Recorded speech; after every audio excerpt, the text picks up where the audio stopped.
ನಮ್ಮನೆಗೆ ಇವತ್ತು ಕುಟ್ಲುಗಾರಮ್ಮನ ಪಲ್ಲಕ್ಕಿ ಬಂದಿದೆ. ಸೊ ಅದನ್ನು ಬರ್ಮಾಡ್ಕೊಳ್ತಾ ಇದ್ದೀವಿ. ಪಲ್ಲಕ್ಕಿನ ಹೊತ್ಕೊಂಡು ಬಂದಿರ್ತಾರಲ್ಲ ಇಬ್ಬರು, ಅವ್ರ ಕಾಲು ತೊಳೆದ್ಬಿಟ್ಟು ಅವ್ರನ್ನ ಬರ್ಮಾಡ್ಕೋಬೇಕು.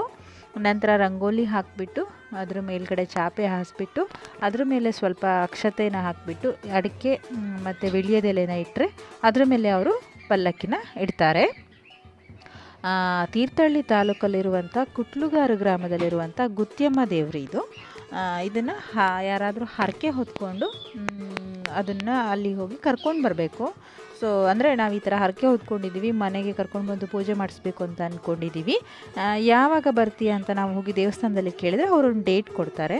ಸೊ ಆ ಡೇಟಿಗೆ ನಾವು ಎಲ್ಲ ಸಿದ್ಧತೆಗಳನ್ನ ಮಾಡಿಕೊಂಡ್ರೆ ಅವರು ದೇವ್ರನ್ನ ಕರ್ಕೊಂಡು ಬರ್ತಾರೆ. ನೋಡಿ, ಪಲ್ಲಕ್ಕಿನ ಈ ಚಾಪೆ ಮೇಲೆ ಇಟ್ಟರು. ಇಲ್ಲೇ ಹೊರಗಡೆನೇ ಪೂಜೆ ಮಾಡಿಸಿ ಕಳಿಸೋದಾದರೂ ಕಳಿಸ್ಬೋದು. ದೇವ್ರನ್ನ ಒಳಗಡೆ ಕರ್ಕೊಂಡೋಗಿ ಮನೆ ಒಳಗಡೆ ಕರ್ಕೊಂಡೋಗಿ ಪೂಜೆ ಮಾಡಿಸ್ತೀವಿ ಅಂದರೂ ಕೂಡ ಮಾಡಿಸ್ಬಹುದು. ಮನೆ ಒಳಗಡೆ ದೇವ್ರನ್ನ ಕರ್ಕೊಂಡೋದ್ರೆ ಒಳ್ಳೆಯದೇ ಅಲ್ವಾ. ಸೊ ಹಂಗಾಗಿ ಆಲ್ಮೋಸ್ಟ್ ಅಲ್ಲೆಲ್ಲರೂ ಮನೆ ಒಳಗಡೆನೇ ಕರ್ಕೊಂಡು ಹೋಗ್ತಾರೆ. ಪಲ್ಲಕ್ಕಿನ ಇಲ್ಲೇ ಇಟ್ಬಿಟ್ಟು ದೇವ್ರ ವಿಗ್ರಹನ ಮಾತ್ರ ಒಳಗಡೆ ಎತ್ಕೊಂಡು ಹೋಗ್ತಾರೆ. ಕಾರಣ ಇಷ್ಟೇ, ಕೆಲವೊಬ್ಬೊಬ್ಬರು ಮನೆ ಮುಂದೆ ದ್ವಾರ ಬಾಗಿಲು ಚಿಕ್ಕದಿರುತ್ತೆ, ಸೊ ಅದ್ರ ಒಳಗಡೆ ಹೋಗಲ್ಲ ಪಲ್ಲಕ್ಕಿ. ಅದರಿಂದ ದೇವಿ ವಿಗ್ರಹನ ಮಾತ್ರ ಒಳಗಡೆ ತೊಗೊಂಡು ಹೋಗ್ತಾರೆ. ಸೊ ನಾವು ಕೂಡ ಪಲ್ಲಕ್ಕಿ ದೇವ್ರ ವಿಗ್ರಹನ ಒಳಗಡೆ ತೊಗೊಂಬನ್ನಿ ಅಂತ ಹೇಳಿದ್ವಿ. ಸೊ ಅದಕ್ಕೋಸ್ಕರ ತೊಗೊಂಡು ಬರ್ತಾಯಿದ್ದಾರೆ. ತೊಗೊಂಡು ಹೋಗುವಾಗ ಅದು ವಾದ್ಯದ ಸೌಂಡ್ ನಿಮಗೆ ಕೇಳಿಸ್ಬೋದು. ಸೊ ಆ ವಾದ್ಯದ ಸೌಂಡ್ ಇದ್ದರೆ ಮಾತ್ರ ಪಲ್ಲಕ್ಕಿ, ವಾದ್ಯದ ಸೌಂಡು ಬೇಕೇ ಬೇಕು ಪಲ್ಲಕ್ಕಿ ಬರೋದಕ್ಕೆ. ನಂತರ ಎತ್ಕೊಂಡು ಬರ್ತಾರೆ. ಒಳಗಡೆ ನಾವು ಟಿಪಾಯಿ ಮೇಲೆ ಬೇಕಾದರೂ ಅರೇಂಜ್ ಮಾಡ್ಬೋದು ದೇವರ ವಿಗ್ರಹನ ಇಡೋದಕ್ಕೆ.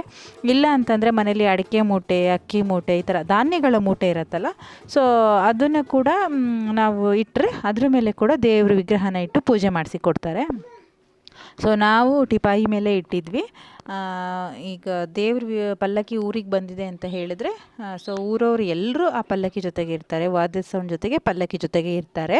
ಸೊ ಹಾಗೆ ನಮ್ಮ ಮನೆಗೂ ಜನಗಳು ಬಂದಿದ್ದರು. ದೇವ್ರ ವಿಗ್ರಹಕ್ಕೆ ನಾವು ಮನೆಯವ್ರು ಕೂಡ ಪೂಜೆ ಮಾಡ್ಬೋದು.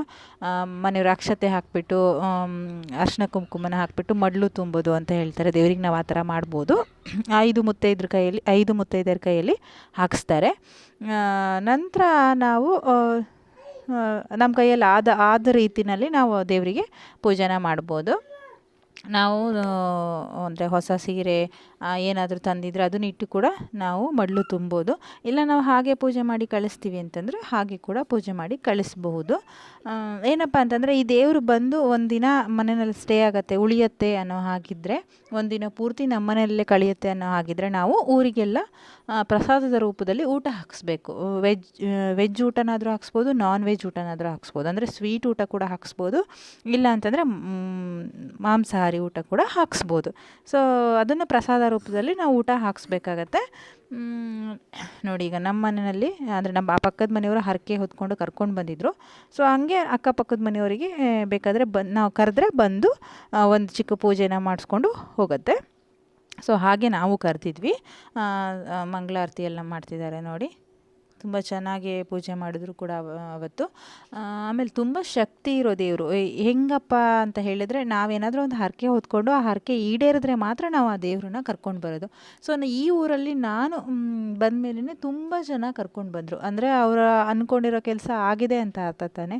ಸೊ ಹಾಗೆ ಏನು ನಾವು ಕೇಳ್ಕೊಂಡ್ರೂ ಈಡೇರಿಸುವಂಥ ಶಕ್ತಿ ಈ ಕುಟ್ಲುಗಾರಲ್ಲಿರುವಂಥ ಗುತ್ಯಮ್ಮ ದೇವರಿಗೆ ಇದೆ. ಸೊ ನಂತರ ಪೂಜೆ ಮಾಡಿಸಾದ್ಮೇಲೆ ಕರ್ಕೊಂಡು ಮತ್ತೆ ಪಲ್ಲಕ್ಕಿಗೆ ತಂದು ಇಟ್ಟರು. ನೀವೊಂದು ಅಬ್ಸರ್ವ್ ಮಾಡಿರ್ಬೋದು, ಇಲ್ಲಿ ನೋಡಿ ಪಲ್ಲಕ್ಕಿ ಈ ಥರ ತೂಗ್ತಾ ಇದೆ. ಅದನ್ನು ನೀವು ಮಾತ್ರ ಅಲ್ಲ, ನಾನು ಕೂಡ ಫಸ್ಟ್ ನನಗೆ ಈ ದೇವ್ರ ಬಗ್ಗೆ ಗೊತ್ತಿಲ್ಲದೆ ಇರುವಾಗ ನಾನು ಕೂಡ ಎತ್ಕೊಂಡಿರೋರು ಈ ಥರ ತೂಗ್ತಾರೆ ಅಂತ ಅಂದ್ಕೊಂಡಿದ್ದೆ. ಬಟ್ ಅಲ್ಲ, ವಾದ್ಯದ ಸೌಂಡಿಗೆ ಅದಾಗದೇ ಪಲ್ಲಕ್ಕಿ ಆ ಥರ ತೂಗತ್ತೆ. ನೀವು ನೋಡಿದವ್ರಿಗೆ ಅವ್ರು ಹಿಡ್ಕೊಂಡಿರೋ ರೀತಿ ನೋಡಿಬಿಟ್ಟು ಇಲ್ಲ ಎತ್ಕೊಂಡಿರೋರೇ ತೂಗ್ತಾರೆ ಅಂತ ನಿಮ್ಗೆ ಅನ್ನಿಸ್ಬೋದು ಕೂಡ. ಆ ಥರ ಹೇಳೋರು ಸುಮಾರು ಜನ ಇದ್ದಾರೆ. ಬಟ್ ಖಂಡಿತ ಅಲ್ಲ, ಅದು ವಾದ್ಯದ ಸೌಂಡಿಗೆ ಅದಾಗದೇ ಆ ಥರ ವಾಲತ್ತೆ.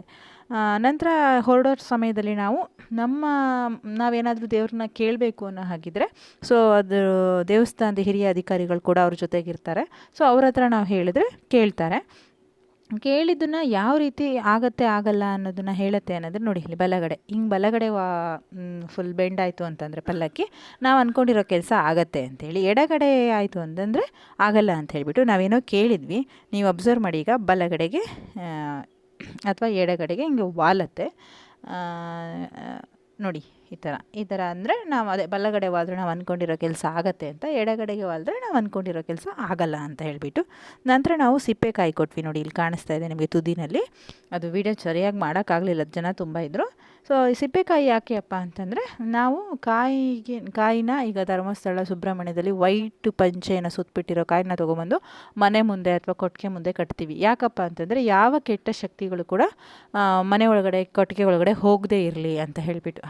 ಅದೇ ಥರ ಈ ದೇವರು ಕೂಡ ಕಾಯಿನ ಪೂಜೆ ಮಾಡಿ ಕೊಡುತ್ತೆ. ನಾವು ಕಾಯಿ ಕೊಟ್ಟರೆ ಅದನ್ನು ನೋಡಿ ಆ ಥರ ಇಟ್ಬಿಟ್ಟು ಸ್ವಲ್ಪ ಹೊತ್ತು ಅದರಲ್ಲೇ ಇಟ್ಕೊಂಡ್ಬಿಟ್ಟು ಆಮೇಲೆ ನಮಗೆ ಕೊಡ್ತಾರೆ. ನಂತರ ನಾವು ಅದನ್ನು ತೊಗೊಂಡೋಗಿ ಕೊಟ್ಟಿಗೆಗೆ ಅಥವಾ ಮನೆಗೆ ಮುಂಭಾಗಕ್ಕೆ ಕಟ್ಕೋಬೋದು. ಇದರಿಂದ ಮನೆಗೆ ಯಾವುದೇ ಕೆಟ್ಟ ಶಕ್ತಿಗಳು ಬರಲ್ಲ, ಕೊಟ್ಟಿಗೆಗೆ ಯಾವುದೇ ಕೆಟ್ಟ ಶಕ್ತಿಗಳು ಬರಲ್ಲ ಅನ್ನೋ ನಂಬಿಕೆ ನಮ್ಮಲ್ಲಿ ಇದೆ. ಸೊ ಅದನ್ನು ಮಾಡಿಸ್ಕೊಂಡಾದ ನಂತರ ಹೊರಡತ್ತೆ. ಹೊರಡುವಾಗ ಏನಪ್ಪ ಅಂತಂದರೆ, ಮನೆಯಲ್ಲಿರುವಂಥ ಪ್ರತಿಯೊಬ್ಬರು ಕೂಡ, ಒಳಗಡೆ ಚಿಕ್ಕ ಮಗು ಇದ್ದರೂ ಕೂಡ ನಾವು ಎತ್ಕೊಂಡು ಬರಬೇಕು. ಸೊ ಪ್ರತಿಯೊಬ್ಬರು ಕೂಡ ದೇವಿಯ ಪಲ್ಲಕ್ಕಿನ ಮುಟ್ಟಿ ನಮಸ್ಕಾರ ಮಾಡ್ಕೋಬೇಕು. ಈ ದೇವಿಗೆ ಚಿಕ್ಕ ಮಕ್ಕಳು ಅಂದರೆ ತುಂಬ ಇಷ್ಟ. 6 ತಿಂಗಳು ಒಳಗಡೆ ಮಕ್ಕಳನ್ನ ಏನಾದರೂ ಇದ್ದರೆ ಅದನ್ನು ಪಲ್ಲಕ್ಕಿ ಒಳಗಡೆ ಮಲ್ಸ್ಕೊಂಡ್ಬಿಟ್ಟು ತೂಗತ್ತಂತೆ. ನಾನು ಯಾವತ್ತೂ ನೋಡಲಿಲ್ಲ, ಬಟ್ ಕೇಳಿರೋದು ತೂಗತ್ತಂತೆ. ನನ್ನ ಮಗ ದೊಡ್ಡ ಇದ್ದಿದ್ದರಿಂದ ಅದನ್ನು ಹಾಕ್ಕೊಂಡು ತೂಗಲಿಲ್ಲ. 6 ತಿಂಗಳ ನಂತರದ ಮಕ್ಕಳನ್ನ ಯಾಕೆ ಹಾಕಲ್ಲಪ್ಪ ಅಂತ ನಾನು ನಮ್ಮ ಮನೆಯಲ್ಲಿ ಕೇಳಿದ್ದಕ್ಕೆ, 6 ತಿಂಗಳ ನಂತರ ಕೆಲವೊಬ್ಬ ಮಕ್ಕಳಿಗೆ ನಾನ್ ವೆಜ್ ತಿನ್ನಿಸ್ತಾರಲ್ಲ, ಸೊ ಹಾಗಾಗಿ ಅದರೊಳಗಡೆ ಹಾಕಲ್ಲ ಅಂತ ಹೇಳಿದರು. ಬಟ್ ರಿಯಲಾಗಿ ಏನು ಅಂತ ನನಗೆ ಗೊತ್ತಿಲ್ಲ, ಯಾಕಂದರೆ ಅವ್ನು ಮುಟ್ಟಿ ನಮಸ್ಕಾರ ಮಾಡ್ಕೊಂಡಿಲ್ಲ ಅಂತ. ಬಟ್ ಅವನಿಗೆ ಫುಲ್ ಭಯ ಆಗಿದೆ. ಆಮೇಲೆ ನಾವು ಕೈ ಹಿಡಿದ್ಬಿಟ್ಟು ಪಲ್ಲಕ್ಕಿನ ಮುಟ್ಟಿ ನಮಸ್ಕಾರ ಮಾಡಿಸ್ಕೊಂಡ್ಮೇಲೆ ದೇವರು ಹೋಯಿತು. ನೋಡಿದ್ರಲ್ಲ ಫ್ರೆಂಡ್ಸ್, ಗುತ್ತಿಯಮ್ಮನ ಶಕ್ತಿ ಎಷ್ಟಿದೆ ಅಂತ ಹೇಳಿಬಿಟ್ಟು. ಈ ವಿಡಿಯೋ ಇಷ್ಟ ಆಗಿದ್ರೆ ಲೈಕ್ ಮಾಡಿ.